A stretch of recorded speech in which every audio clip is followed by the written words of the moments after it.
The crosshairs trembled in the scope as Detective Sarah Chen lined up the impossible shot. 800 yards through a blizzard, with a hostage's life hanging by a thread. "No one can make that shot," her captain had said. "Not in these conditions. Not blind."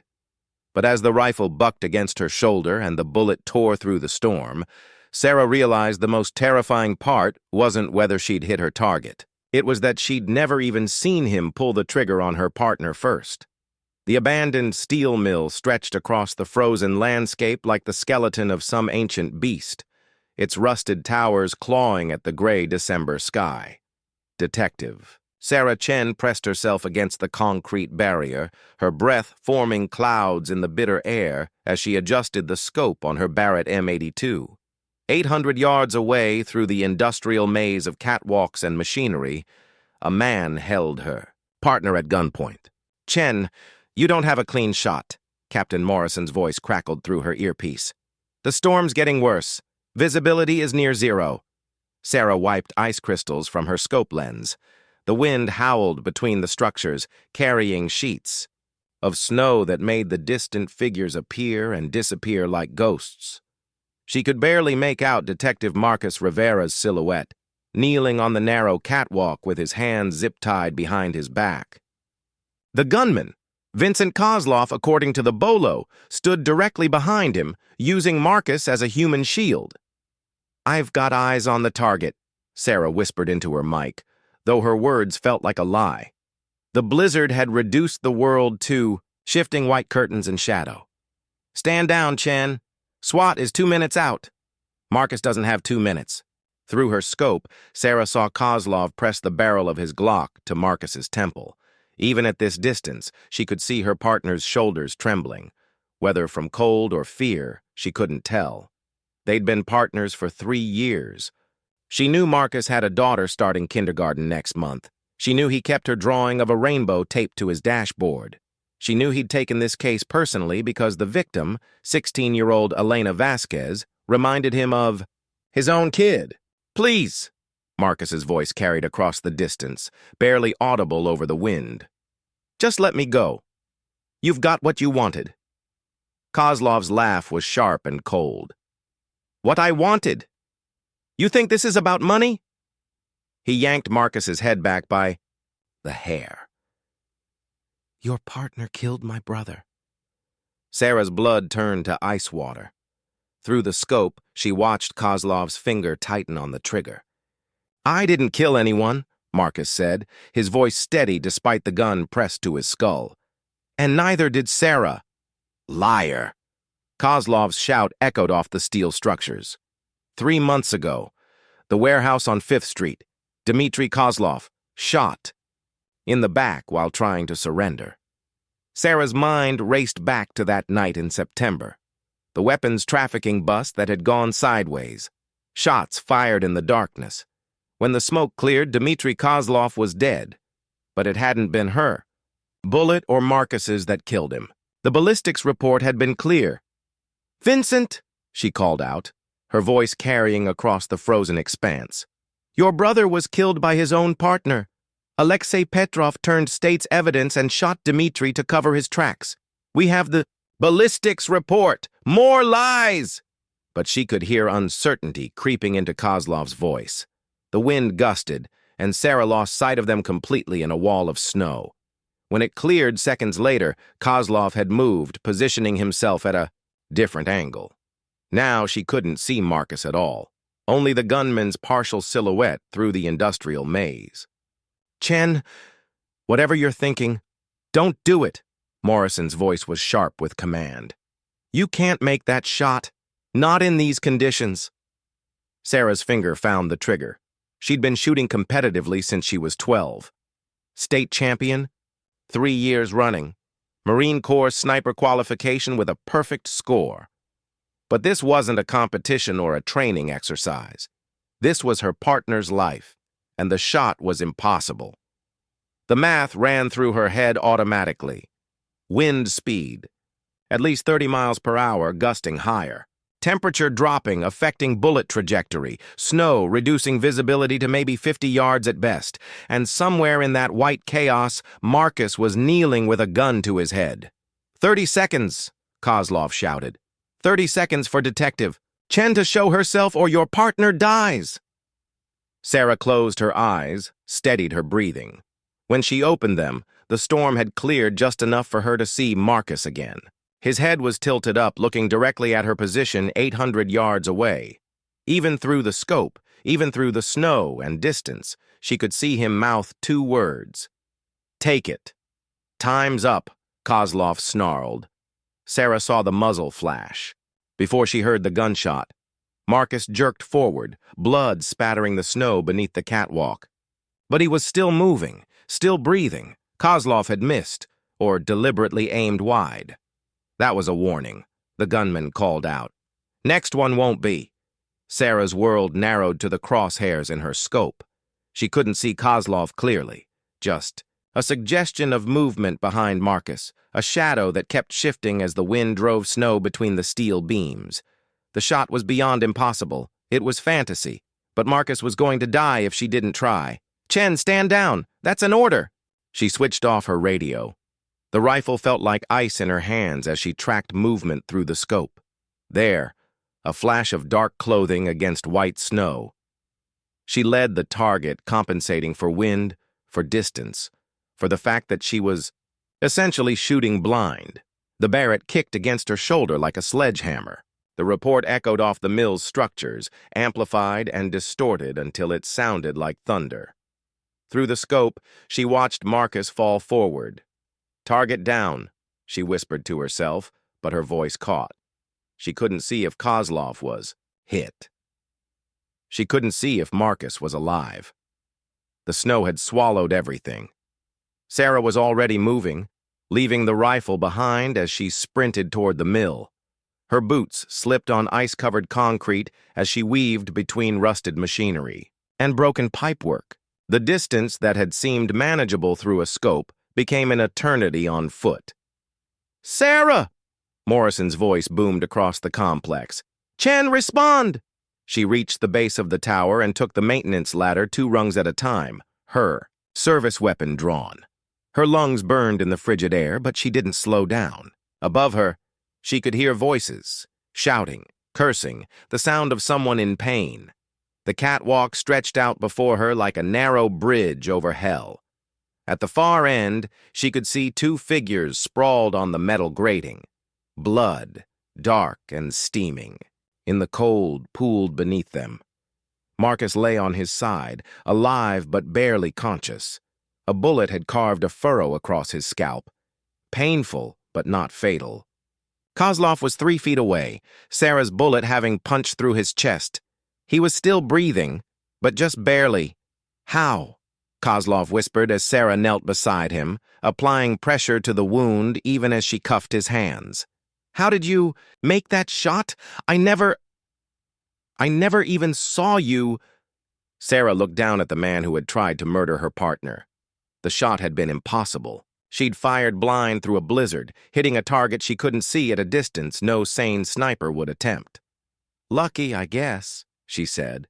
But as she helped Marcus to his feet and watched the EMTs arrive, a cold certainty settled in her chest. She hadn't seen Kozlov when she pulled the trigger.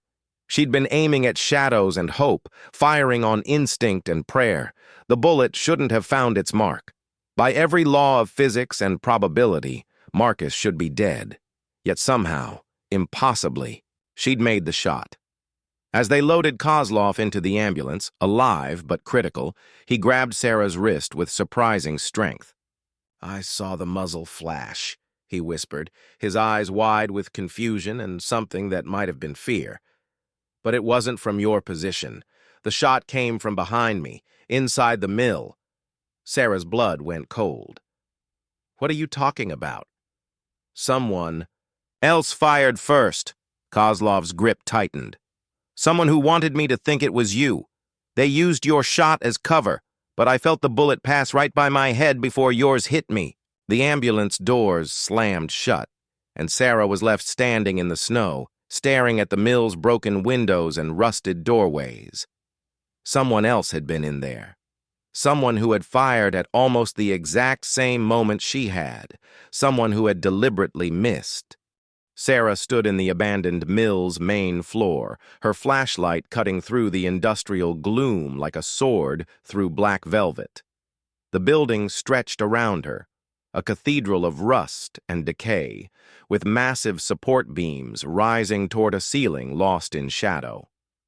The storm had passed, leaving an eerie silence broken only by the drip of melting snow through holes in the roof. "Find anything?" Marcus called from across the floor. He'd refused medical treatment beyond getting his scalp wound cleaned and bandaged, insisting on searching the mill despite Sarah's protests. Nothing yet. But that wasn't entirely true. Sarah had found something, boot prints in the dust near the eastern wall, leading to a position with a clear line of sight to the catwalk, where Kozlov had held Marcus hostage. The prints were fresh, made within the last few hours. Size 11, work boots with a distinctive tread pattern. Someone had been waiting in here, watching, ready to fire. Captain Morrison's voice echoed off the concrete walls as he entered with the forensics team. "Chen, Rivera, what the hell are you two doing? This is a crime scene." "Vincent Kozlov said someone else fired first," Sarah said, not looking up from the boot prints. "Someone inside the mill." "Kozlov is a cop-killing psychopath pumped full of morphine," Morrison snapped. "You think his word means anything?" "The trajectories don't match." Marcus limped over, favoring his left leg where he'd hit the catwalk. Hard. "I was there, Cap. I heard 2 distinct shots, maybe half a second apart. Different acoustics." Morrison's face darkened. "Are you seriously suggesting there was a second shooter? This isn't the Kennedy assassination." Sarah finally turned to face him. "Then explain the boot prints." For the next 2 hours, the forensics team combed through the mill while Sarah and Marcus retraced every moment of the standoff. The evidence painted a disturbing picture. Someone had been in position long before Kozlov arrived with Marcus. Cigarette butts near the eastern wall, still fresh. Scuff marks on the concrete where someone had set up a shooting rest. And most troubling of all, a single .308 cartridge casing that ballistics would later confirm hadn't come from Sarah's Barrett. 2 shooters, Detective Lisa Park from Forensics confirmed as she bagged the casing. Question is, were they working together or against each other? Sarah studied the trajectory lines the team had marked with string. The second shooter's position would have given them a perfect angle on Kozlov, better than Sarah's own shot through the storm. If they wanted Kozlov dead, they had a clean shot. Why miss? Maybe they didn't miss, Marcus said quietly. Maybe they weren't aiming at Kozlov. The implication hung in the air like smoke. Sarah felt ice forming in her chest. You think they were aiming at you? Think about it. Unknown shooter, perfect position, clear shot at both of us. But instead of taking out Kozlov, they fire just wide enough to spook him, right as you're pulling your own trigger. From Kozlov's perspective on that catwalk, with 2 muzzle flashes happening almost simultaneously, it would look like you were the one who missed first. Sarah's phone buzzed. Text message from an unknown number. Coffee shop on Maple Street. 1 hour. Come alone, or your partner gets what Kozlov couldn't finish. Marcus, look at this. He read over her shoulder, his face going pale beneath the bandage. Someone's been watching us this whole time. Morrison appeared at Sarah's elbow. What's that? Sarah palmed the phone. Nothing important. Marcus, we need to follow up on something. The captain's eyes narrowed. You two aren't going anywhere without backup. This case is getting too complicated. Cap, with respect, someone just tried to kill my partner, Sarah said. I'm not waiting for committee approval to run down leads. She turned to leave, but Morrison grabbed her arm. Chen, I'm serious. Stand down. Let the FBI handle this. The FBI? Sarah jerked free. Why would they? Because Vincent Kozlov isn't just some grief-stricken brother looking for revenge, Morrison said. According to Interpol, he's been working as a freelance assassin for the past 18 months. professional grade. And the job that brought him here? Someone paid him $50,000 to kill both of you. The coffee shop on Maple Street sat in the middle of a strip mall, wedged between a nail salon and a defunct video rental store. Sarah arrived 15 minutes early, circled the block twice, and identified 3 different escape routes before entering. The place was nearly empty. Just an elderly man reading a newspaper and a woman with a laptop who looked like a graduate student. Sarah ordered coffee she didn't want and chose a table with a view of both the entrance and the back exit. At exactly 4 p.m., a man in his 50s walked through the door. Medium height, gray hair, wearing a wool coat that had seen better years. He moved with the fluid economy of someone who'd spent time in the military. Detective Chen. He sat across from her, without invitation. "Thank you for coming." "Who are you?" "Someone who's been trying to keep you alive." He signaled the barista for coffee. "My name is David Reese. I used to work for the agency." "CIA?" "Among other things. I've been tracking Vincent Kozlov for 8 months, ever since he murdered a federal prosecutor in Seattle. When I learned he was coming here for you and Detective Rivera, I tried to intervene." Sarah studied his face. Mid-50s, weathered but alert. Hands that showed old calluses from weapons training. "You're the second shooter." "Guilty." Reese's coffee arrived, and he added 3 sugars with steady hands. "I've been watching both of you since Kozlov arrived in the city. When he took your partner, I positioned myself in the mill to provide overwatch. Why not just kill him? Because Vincent Kozlov is small fish. He's working for someone much more dangerous, and I need him alive to identify his employer." Reese leaned forward. "Detective, someone paid a lot of money to have both of you eliminated. This isn't about Dmitry Kozlov's death. That's just convenient cover." Sarah's mind raced. "The Elena Vasquez case. We were getting close to something." "What did you find?" "Elena was 16, reported missing 3 weeks ago, but the more we dug, the more it looked like she wasn't kidnapped. She was running from something. Her foster family said she'd become paranoid, talking about people watching her, following her to school." Reese nodded grimly. "Elena Vasquez was in witness protection. New identity, new family, new life. She was scheduled to testify in a federal case next month. Testify about what? Human trafficking, specifically a network that's been moving teenage girls through this city for the past 2 years. Elena escaped from them 18 months ago, but she was the only witness who could identify the operation's leadership." Sarah felt pieces clicking into place. Someone found out where she was hidden and killed her to keep her quiet. But Elena was smart. She left insurance, video recordings, documentation, names, and locations. She hid it all before they got to her. "Where?" Reese smiled without humor. "That's what you and Rivera were close to figuring out. Elena's foster mother mentioned that the girl had been asking about safety deposit boxes. You were scheduled to check every bank in the city starting tomorrow morning." Sarah's phone buzzed. Text message from Marcus.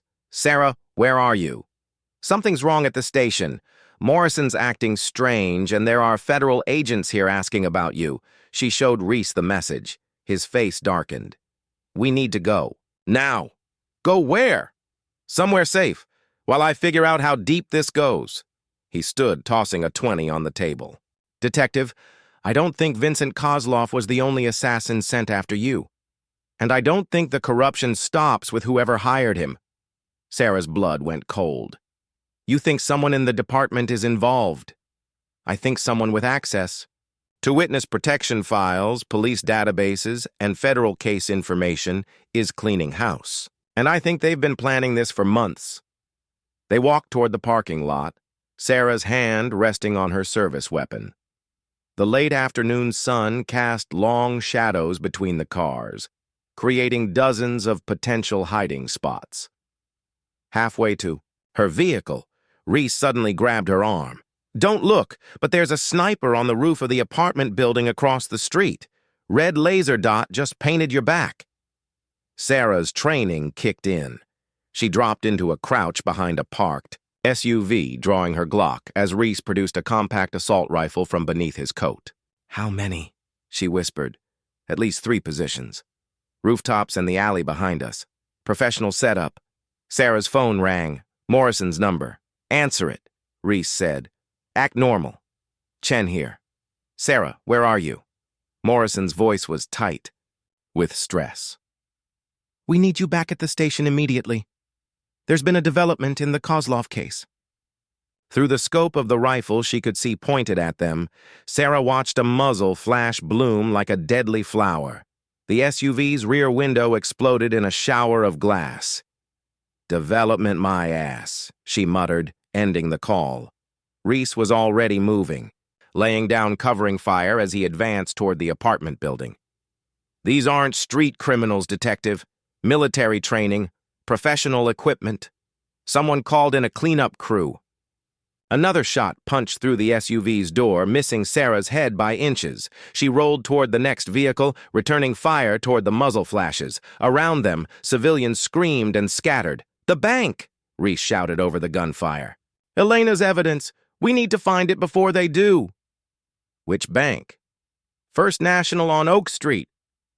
Elena's foster mother said the girl had been asking specific questions about their vault security. The abandoned auto repair shop on the outskirts of the city had been closed for 6 months, its windows boarded up and weeds growing through cracks in the asphalt. Sarah and Marcus huddled in the back office, surrounded by the ghost of motor, oil and rust, while they planned what felt like a suicide mission. 24 hours, Marcus said, checking his watch. "Katie and Michelle will be getting ready for school soon. They have no idea they're being watched." Sarah spread Elena's printed evidence across the grimy desk. Names, photos, financial records, a spider web of corruption that reached into every level of law enforcement. "We can't just hand this over. The moment we do, everyone on this list becomes untouchable, and Elena's death means nothing. My daughter's life means everything." "I know." Sarah's voice was gentle but firm. "That's why we're going to save her and destroy them." The burner phone she'd bought buzzed with an incoming call. Unknown number, Detective Chen. The voice was mechanically distorted, probably run through a voice modulator. "I trust you received our message." "I got it. What do you want?" "Simple. Elena Vasquez's evidence in exchange for Detective Rivera's family. You have 18 hours to deliver the USB drives to the location we specify." "How do I know they're safe?" "You don't. But you know what happens if you refuse to cooperate." The line went dead. Sarah stared at the phone, her mind racing through possibilities. Every conventional option led to the same conclusion. They were outgunned, outmanned, and out of official channels. "There's someone we haven't considered," she said slowly. "Who?" "David Reese." Marcus looked skeptical. "The CIA guy? We don't even know if he's alive. That warehouse was crawling with shooters. If he survived, he's the only person in this city who's definitely not part of Morrison's network, and he's been hunting these people for 8 months. If he survived. That's a pretty big if." But Sarah was already thinking about Reese's last words before they'd separated at the coffee shop. "Someone with access to witness protection files, police databases, and federal case information is cleaning house. He'd been investigating this conspiracy from the federal level. He might have resources they didn't. We need to find him." She said the question was how. A man like Reese wouldn't exactly maintain a public address. But he'd been tracking Vincent Kozlov for months, which meant he'd established some kind of operational base in the city. Sarah pulled up a city map on Marcus's phone. Where would a federal operative set up surveillance? Somewhere with good sight lines, secure communications, multiple escape routes. "The University District," Marcus said without hesitation. "High-rise apartments, lots of student turnover, nobody pays attention to temporary residents." It took them 3 hours to find him. They checked 12 apartment buildings before hitting the jackpot at a converted office complex near the campus. The superintendent, bribed with $200, confirmed that a security consultant had rented a furnished unit on the 8th floor, paying 6 months in advance with cash. Reese answered the door with a pistol in his hand and blood seeping through bandages on his left shoulder. His face was pale, but his eyes were sharp and alert. "You're alive," Sarah said. Disappointed, he stepped aside to let them enter. "Coffee's fresh, but I'm out of cream." The apartment was spartanly furnished but equipped like a military command center. Multiple laptops, surveillance equipment, detailed maps of the city covered with colored pins and string. One wall was dedicated to photos and documents, a visual representation of the conspiracy they were fighting. "Impressive setup," Marcus said, examining the surveillance feeds from traffic cameras around the city. "How long have you been planning this?" 8 months since they killed federal prosecutor Angela Martinez in Seattle. She was building a case against an interstate trafficking network.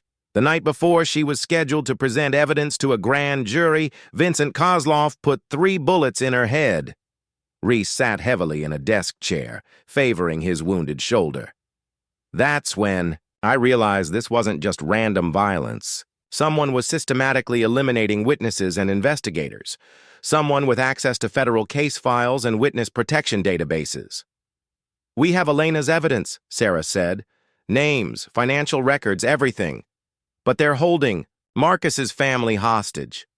Reese's expression darkened. "Show me." For the next hour, they went through Elena's documentation methodically. The scope of the conspiracy was staggering. Dozens of officials across multiple agencies, millions of dollars in bribes and kickbacks, young women trafficked through a network spanning 6 states. "This is bigger than I thought," Reese admitted. "I was tracking individual operations, but this shows the entire infrastructure. Transportation networks, safe houses, financial pipelines, political protection." "Can you get Marcus's family to safety?" Sarah asked. "Maybe, but not without exposing them to more danger. These people have resources I can't match on my own." Marcus leaned against the wall, his face gray with exhaustion and worry. "So what are our options? Hand over the evidence and hope they keep their word? We all know that's not happening." "Actually," Reese said slowly, "there might be another way. But it's going to require you to trust me completely." He turned to one of his laptops, pulling up what looked like an organizational chart. "I've been building a map of their network for months. Command structure, communication protocols, operational security. The key insight is that they're paranoid about compartmentalization. Most of the individual cells don't know about the others." "Meaning?" Sarah asked. "Meaning we can turn their own security against them. If we can convince each cell that the others have been compromised, they'll tear each other apart trying to protect themselves." Reese highlighted several names on the chart. "Morrison is the central hub for local operations, but he reports to someone higher up the chain, someone who coordinates between cities, handles the big picture. If we can identify that person and feed them false information about Morrison, we can start a civil war within their own organization. While they're fighting each other, we extract Marcus's family," Sarah said, understanding the plan. "Exactly. But the timing has to be perfect. We get one shot at this." Marcus shook his head. "It's too complicated. Too many variables. What if they don't take the bait?" "Then we're back where we started," Reese said. "But with one advantage, they'll have shown us their entire operational structure when they respond to the false intelligence." Sarah studied the conspiracy map, tracing connections between officials, criminals, and victims. Elena Vasquez's name was at the center, connected to dozens of other cases by red lines. "What do you need from us?" "Access to police communication systems. If we're going to fool Morrison's bosses, the false intelligence has to come through official channels. Specifically, it has to come from you. You want me to go back to the police station? I want you to surrender." The silence in the room was deafening. Marcus stared at Reese as if he'd suggested jumping off a building. "Absolutely not," Marcus said. "That's suicide." "Actually, it's the only play that makes sense," Reese explained. Sarah walks into police headquarters, turns herself in, claims she found Elena's evidence and wants to make a deal. Morrison will have to bring her in for questioning, which gives us access to internal communications. And then what? They kill her the moment she's in custody. Not immediately. They'll want to confirm she actually has Elena's evidence before they eliminate her. That gives us a window to plant the false intelligence and trigger the civil war. Sarah felt ice forming in her chest. The plan was logical, but it required her to walk into the hands of people who'd already tried to kill her multiple times. "What's the false intelligence?" she asked. Reese smiled grimly. "We tell them Morrison has been skimming money from the trafficking proceeds. Show them doctored financial records, fake communications, evidence that he's planning to eliminate his federal contacts and take over the entire network. They'll never believe Morrison would be that stupid. They will if the evidence is convincing. Enough! And if it comes from Elena Vasquez's files, intelligence these people have been desperately trying to acquire." Marcus was shaking his head. "Sarah, this is insane. We're talking about walking into a police station full of corrupt cops and hoping they don't just shoot you in the hallway." "They won't," Sarah said, her mind already working through the logistics. "Not immediately. Reese is right. They need to verify I actually have Elena's evidence. That gives us time." "Time for what? For them to torture the information out of you?" "Time for you and Reese to extract your family while the conspiracy tears itself apart." She turned to Reese. "How long do we have before they realize the intelligence is fake?" "Depends on how thorough they are. Maybe 6 hours, maybe 12. Long enough for their initial response to reveal the network's full structure. And long enough to get Katie and Michelle to safety? If everything goes according to plan," Marcus slammed his fist against the wall. "And if it doesn't? If they see through the deception immediately? If Sarah gets killed before we can move?" "Then we improvise," Reese said quietly. "But Marcus, this is our best shot, maybe our only shot. Your family is already in danger. Sarah's plan gives us a chance to save them and destroy the network at the same time." Sarah was already putting on her coat. "I need 2 hours to prepare. Can you have the false intelligence?" The interrogation room felt smaller than Sarah remembered, its beige walls closing in like a tomb. Morrison sat across from her, the false intelligence spread between them like cards in a deadly poker game. Behind the one-way mirror, she could sense other eyes watching, people whose names were probably on Elena's real evidence list. "Detective Chen," Morrison said, his voice carrying the same paternal tone she'd heard for 3 years. "You've caused quite a stir. Half the department thinks you've gone rogue. The other half thinks you're dead. Which half are you, Captain?" Morrison's smile was cold as winter. "The half that knows exactly what you're trying to do." Sarah felt her blood turn to ice water. The false intelligence was supposed to be perfect. Financial records, communications, surveillance photos, all pointing to Morrison skimming money and planning to eliminate his federal contacts. Reese had spent hours crafting documents that should have been indistinguishable from Elena's real evidence. "I don't know what you mean," she said carefully. "Of course you don't."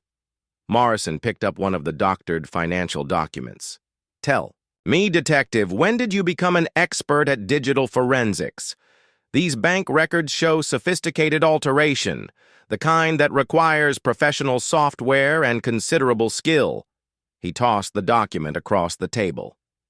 "Elena Vasquez was a 16-year-old girl from the projects. She barely passed her high school computer classes. You really think she had the technical expertise to create forgeries this sophisticated?" Sarah's mind raced. The false intelligence had been too good, too professional. They'd made Elena look like a cyber warfare specialist instead of a scared teenager documenting what she'd witnessed. "These aren't Elena's files," Morrison continued. "These are CIA quality fabrications, which means you've been working with David Reese." The captain stood, walking to the room's small window that overlooked the parking lot. "We've been hunting Mr. Reese for 8 months, ever since he went rogue in Seattle. Former agency operative with a personal vendetta against our organization? Very dangerous man.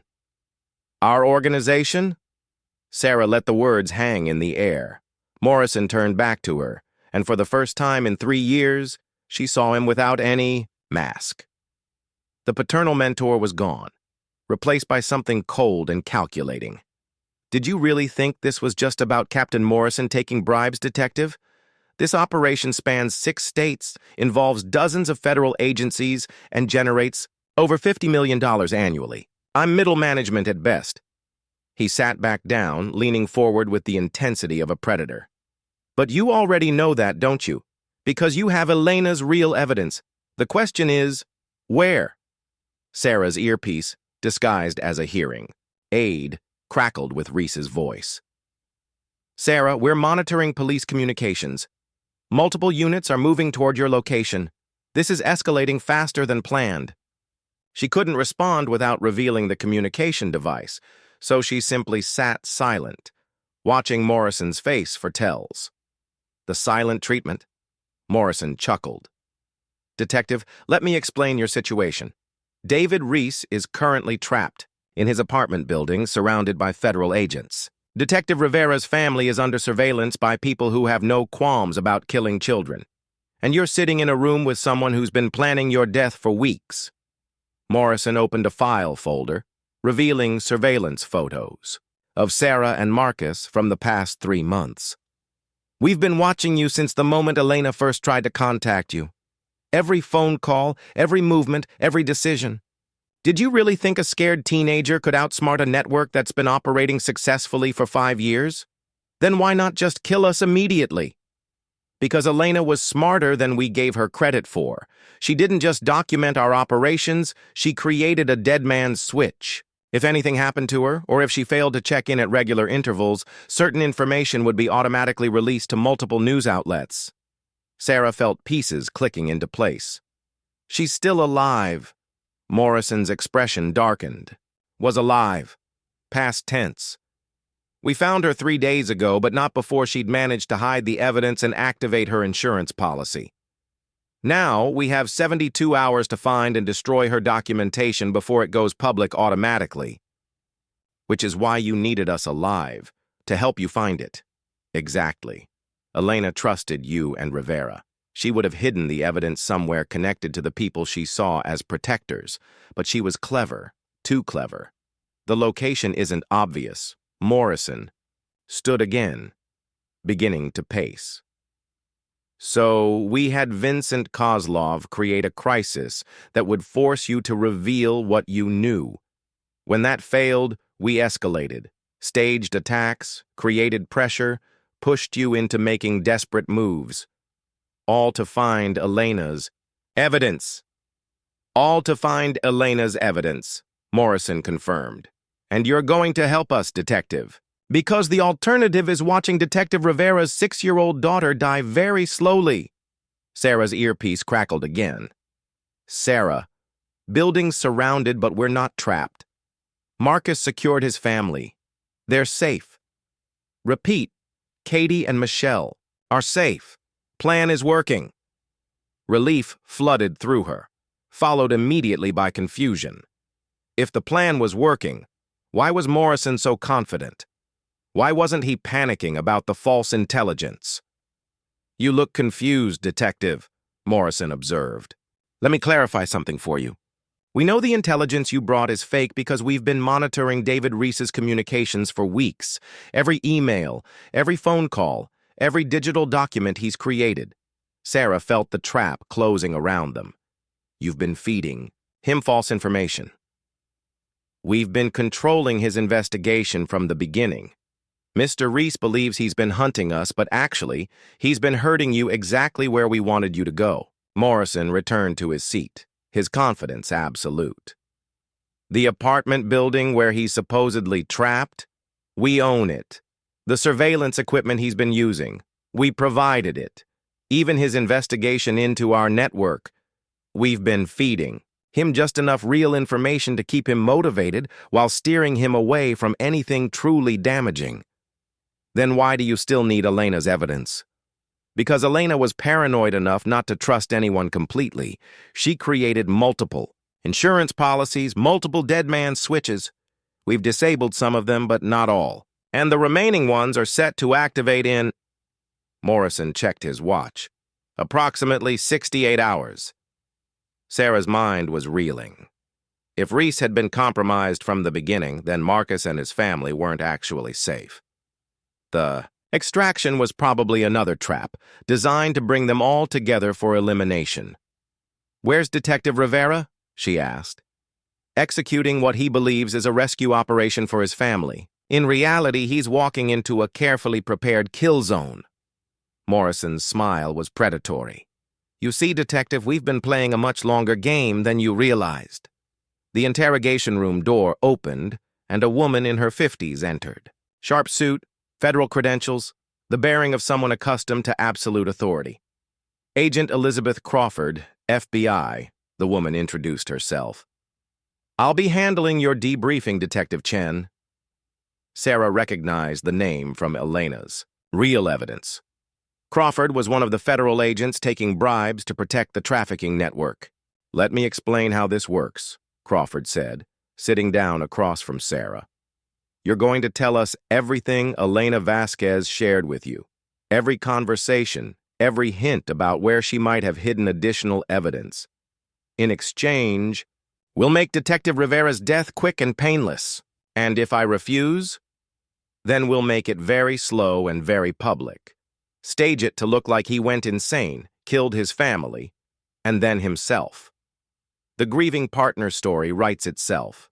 Sarah's earpiece had gone silent. Either Reese was dead, captured, or maintaining radio silence. She was completely alone, facing people who'd orchestrated this entire scenario from the beginning. But as she sat in that sterile room, looking at Morrison and Crawford, Sarah realized something they'd missed. They'd been so focused on controlling the game that they'd forgotten about the one variable they couldn't account for.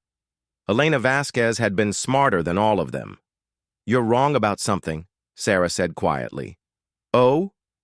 Crawford leaned forward. "What's that?" "Elena didn't trust me and Marcus because we arrested the traffickers.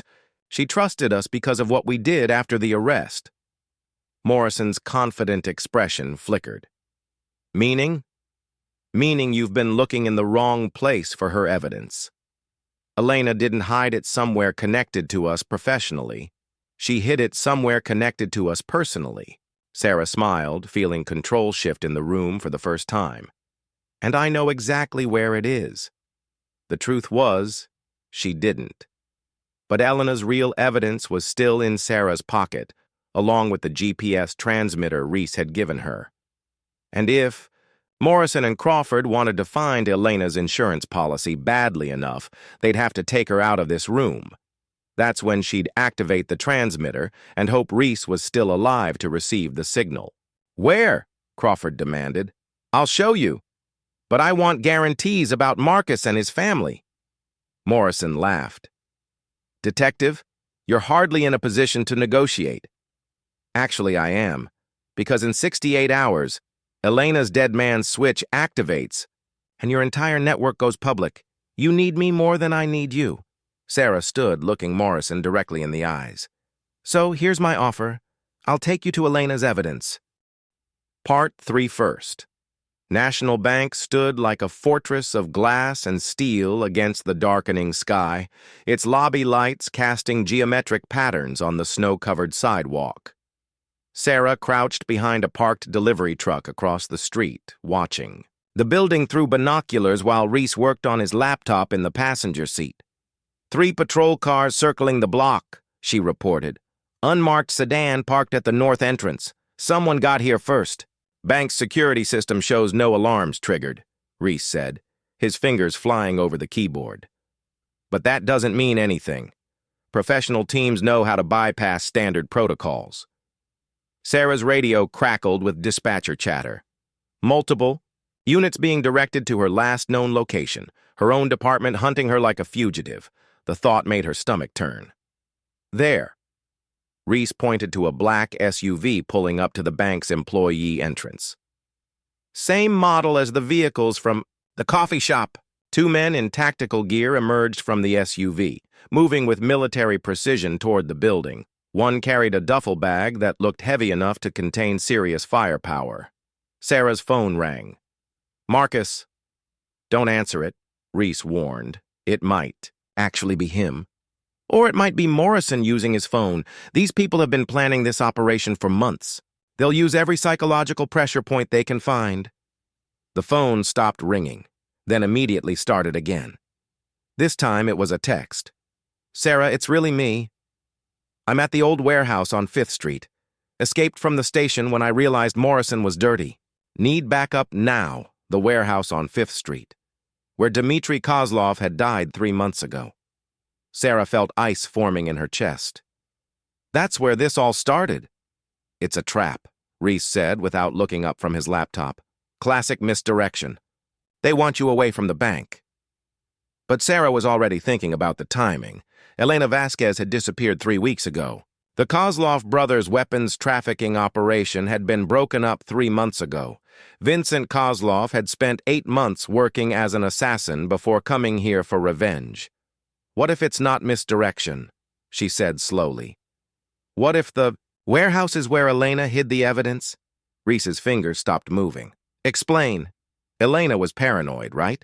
Talking about being watched, followed. If she was going to hide something, she wouldn't use a bank where transactions leave paper trails. She'd use somewhere she felt safe, somewhere connected to the people who had protected her before. The warehouse raid. You and Rivera were the arresting officers.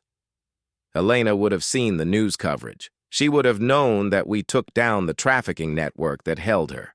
In her mind, we were the good guys. She might have trusted us enough to hide evidence somewhere connected to us. Sarah watched the tactical team disappear into the bank. They're searching the wrong place. Or they're searching both places simultaneously. Reese closed his laptop. Marcus could actually be at the warehouse, walking into the same trap they set for us here. The decision felt like standing on the edge of a cliff. Trust her instincts about Marcus, or trust a CIA operative she'd met 2 hours ago. Either choice could get people killed. Sarah started the engine. We're going to the warehouse. The drive through the industrial district took 12 minutes through back streets and alleyways. Sarah kept checking the mirrors, watching for pursuit, while Reese loaded weapons with mechanical efficiency. He'd produced enough firepower from the stolen car's trunk to outfit a small army, military-grade rifles, tactical vests, flashbang grenades. "You carry this stuff everywhere?" Sarah asked. "I've been hunting Kozlov's employers for 8 months. You learn to stay prepared." He handed her a Kevlar vest. "Detective, there's something else you need to know. Vincent Kozlov wasn't just paid to kill you and Rivera. According to my sources, he was hired to make it look like a murder-suicide." Sarah's hands tightened on the steering wheel. "What?" The story would have been simple.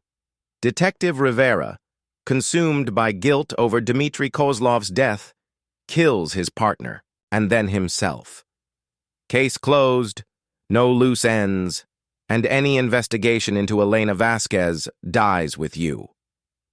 But why frame Marcus specifically? Because he's the one who pulled the trigger that night at the warehouse. Even though ballistics cleared him, the narrative was already there. Guilt, remorse, psychological breakdown, it would have been believable. The warehouse district stretched ahead of them, a maze of loading docks and industrial buildings silhouetted against the orange glow of sodium lights. The building where Dmitry Kozlov had died looked exactly the same as it had 3 months ago. Broken. Windows, rusted fire escapes, the kind of place where bad things happened and nobody asked questions. Sarah parked 2 blocks away and they approached on foot. The snow muffled their footsteps as they moved between the buildings, Reese taking point with practiced efficiency. At the warehouse's rear entrance, he held up a closed fist. "Stop!" "Voices," he whispered. "At least 3 people inside." Sarah pressed her ear to the cold metal door. She could hear Marcus's voice, tight with pain and anger. "I don't know what you're talking about. Elena never contacted me." A different voice, unfamiliar. "Detective Rivera." We know she reached out to you and Chen 2 weeks ago. Anonymous tip? About the trafficking network still operating. Where did she leave the evidence? Go to hell. The sound of someone being hit. Hard. Sarah started to move toward the door, but Reese grabbed her arm. Wait. Count the voices. How many hostiles? She forced herself to listen analytically instead of emotionally. 3 distinct voices questioning Marcus. But there could be more standing guard staying silent. Professional teams always posted lookouts. Go in quiet, Reese said. Separate the targets, eliminate threats, secure your partner. They entered through a loading dock on the warehouse's east side, the same entrance Sarah and Marcus had used during the original raid. The interior was exactly as she remembered. Concrete floors, towering metal shelves, shadows that swallowed. Light. But now it felt like a mausoleum, heavy with the weight of violence and death. The voices were coming from the warehouse's center, where the main office overlooked the floor. Sarah could see lights through the grimy windows, shadows moving back and forth. Marcus was being held in the same room where they'd found Dmitry Kozlov's body. Reese gestured toward the office's rear entrance while he circled toward the front. Military hand signals precise and efficient. Sarah moved through the shadows, her service weapon drawn, every sense hyper-alert. The rear entrance was unlocked. Careless? Or intentional? Sarah hesitated for a moment, then heard Marcus cry out in pain. She was through the door in seconds. The office had been converted into an interrogation room. Marcus sat zip-tied to a metal chair, his face bloody and swollen. 3 men in tactical gear surrounded him, 2 doing the questioning while the 3rd recorded everything with a video camera. Sarah recognized none of them. Professional mercenaries, by their look and bearing. The kind of people who killed for money and slept soundly afterward. Where's Elena's evidence, detective? The lead interrogator held a cattle prod, its tip crackling with electricity. We know she hid video files documenting the entire trafficking network. Names, faces, locations, financial records. Where did she put them? I told you, I don't know. Marcus's voice was steady despite the pain. Elena never made contact with us directly, but someone did. Anonymous tip, 2 weeks ago. Phone call to your direct line, Detective Rivera. Female voice, teenage. What did she tell you? Sarah realized with growing horror that they were right. There had been a call, a scared young woman claiming she had information about missing girls, but the caller had hung up before providing details, and they'd never been able to trace the number. That had been Elena Vasquez, reaching out for help, trying to warn them about something but too frightened to reveal her location. The call lasted 37 seconds, the interrogator continued, just long enough for her to say she had evidence hidden somewhere safe. Where, detective? Marcus raised his head, looking directly at the hidden camera. Even if I knew, you really think I'd tell you? You killed a 16-year-old girl. You're going to kill me anyway. Actually, Detective Rivera, that's where you're wrong. The interrogator smiled coldly. You're going to help us find Elena's evidence, and then you're going to kill Detective Chen when she arrives to rescue you. Murder-suicide, just like the plan originally called for. Sarah felt the pieces clicking into place. They knew she was coming. This wasn't just an interrogation. It was a trap within a trap. They were using Marcus as bait, while simultaneously trying to extract Elena's location from him. The lead interrogator picked up a syringe filled with clear liquid. Sodium pentothal, truth serum. We'll know everything you know in about 30 seconds. That's when Sarah kicked in the front door. Police, drop your weapons. The room exploded into chaos. The interrogator spun toward her, raising his sidearm, while his partners dove for cover behind overturned desks. Sarah put 2 rounds center mass into the first shooter before he could clear leather. The cattle prod skittered across the floor as its wielder went down. Marcus, still tied to the chair, kicked out with both legs, sending the video camera crashing into the wall. Gunfire erupted from the warehouse floor below. Reese had engaged additional hostiles Sarah hadn't seen. The sharp crack of his rifle, mixed with the deeper boom of shotguns and the rapid chatter of automatic.